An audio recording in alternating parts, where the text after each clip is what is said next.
Tout enfant de Dieu doit porter du bon fruit. Qu'est-ce qu'un fruit? C'est la manifestation extérieure d'une vie intérieure. En d'autres termes, le fruit que le Seigneur attend de nous est Christ révélé dans nos pensées, nos paroles, nos actes, dans nos vies entières. Le fruit que Dieu attend est le fruit du Saint-Esprit. Être rempli de la plénitude de Dieu, c'est être rempli du Saint-Esprit. Alors le fruit du Saint-Esprit sera vu dans nos vies. Souvenons-nous de ces versets. Mais le fruit de l'Esprit, c'est l'amour, la joie, la paix, la patience, la bonté, la bénignité, la fidélité, la douceur, la tempérance. Galates 5, 22. C'est le fruit auquel Jésus faisait allusion lorsqu'il parlait à ses disciples. Lorsque nous vivons dans la jouissance de la plénitude de Dieu, c'est le fruit que nous portons. Très souvent, les gens se trompent sur les œuvres qu'ils doivent accomplir pour Christ pour porter du fruit. Mais nous avons à nous souvenir que notre Seigneur est plus attaché à ce que nous sommes qu'à ce que nous faisons pour lui. Nous avons à nous examiner nous-mêmes et voir si nous portons du fruit dans nos vies. Sommes-nous comme la nation d'Israël qui professait être la vigne en portant des grappes sauvages? Un aspect des plus importants est le nom collectif singulier fruit. Ce n'est pas fruit au pluriel. Le fruit de l'esprit est tout en un.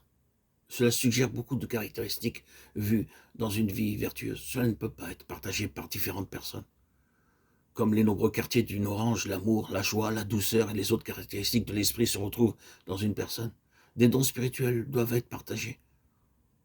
Nous n'avons pas tous le même don. L'un a un don d'enseigner, un autre d'évangéliser, un autre le don de guérison, un autre don. Mais lorsqu'il s'agit de porter du fruit, cela ne peut pas être partagé. Tout doit se retrouver dans la même personne. C'est ce que Dieu recherche.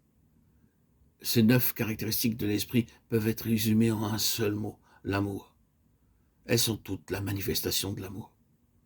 La joie n'est rien d'autre que l'amour qui se réjouit. Si l'amour demeure, cela devient la paix. C'est la manifestation de l'amour que le Seigneur cherche en nous.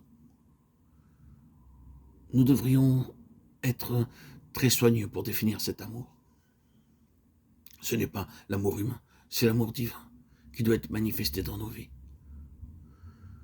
Nous ne pouvons pas le produire nous-mêmes. C'est le fruit de l'esprit. Lui seul peut produire cela dans nos vies. Jésus se compare au cep et ses disciples à des serments. C'est ainsi le secret pour trouver, connaître, vivre la plénitude de Dieu. Si le sarment demeure dans le cep, s'il vit dans la pleine jouissance de la plénitude qui est en lui, alors le fruit se manifeste.